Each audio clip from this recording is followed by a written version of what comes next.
Como o Brasil é membro da Comissão de Narcóticos da ONU e tem direito a voto, as recomendações feitas pelo OMS, então, foram levadas na semana passada para apreciação do Conselho Nacional de Política sobre Drogas, o CONADE, do Brasil, para que fosse, então, tomada a posição que o Brasil defenderá sobre o tema em dezembro na ONU. O fato é que as recomendações realizadas pela OMS são altamente preocupantes devido ao cenário da cannabis no mundo.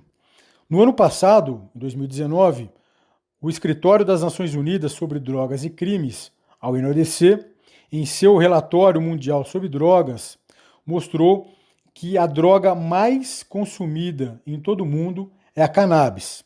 Entre os anos de 1998 a 2017, houve um aumento de 30% no consumo de cannabis em todo o mundo, sendo que hoje cerca de 200 milhões de pessoas consomem a droga em todos os países. Para que o CONADE, então, tomasse a sua decisão sobre qual será a posição que o Brasil defenderá sobre o tema em dezembro deste ano de 2020, o Conselho utilizou dois parâmetros sobre o uso da cannabis. O primeiro deles, sobre o uso terapêutico da droga, e o segundo, sobre os efeitos nocivos que a droga causa para os usuários recreativos. No que diz respeito, então, ao possível uso terapêutico da cannabis, é importante que fique bastante claro que todas as evidências científicas mostram que apenas uma molécula das centenas de moléculas da cannabis tem ação terapêutica, que é o canabidiol. E é importante também que fique bastante claro que o canabidiol tem respaldo científico apenas para o uso em pacientes que apresentam epilepsia refratária, ou seja, aquelas que não responderam a outras abordagens terapêuticas, epilepsia então refratária na infância. Para outras condições clínicas, não existem evidências científicas para o uso do canabidiol.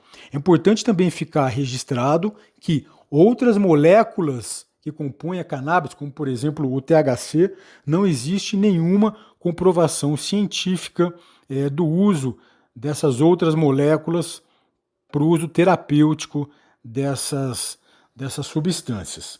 É importante frisar que as entidades médicas brasileiras restringem o uso, então, apenas do canabidiol para epilepsia refratária na infância, como o Conselho Federal de Medicina, a Associação Brasileira de Psiquiatria, a Sociedade de Pediatria Brasileira e a Academia Nacional de Neurologia.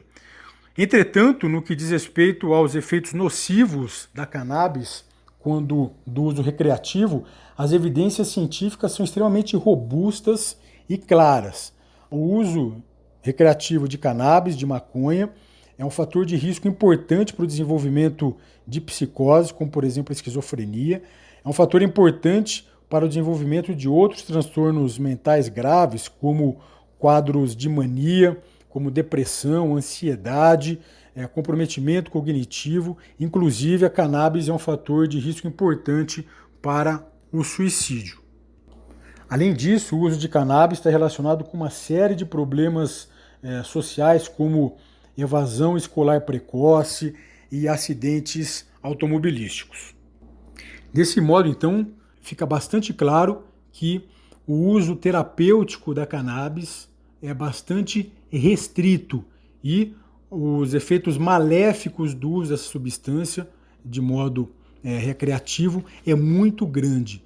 Por conta disso, então, não faz o menor sentido neste momento que haja uma flexibilização, uma redução do controle internacional sobre a maconha.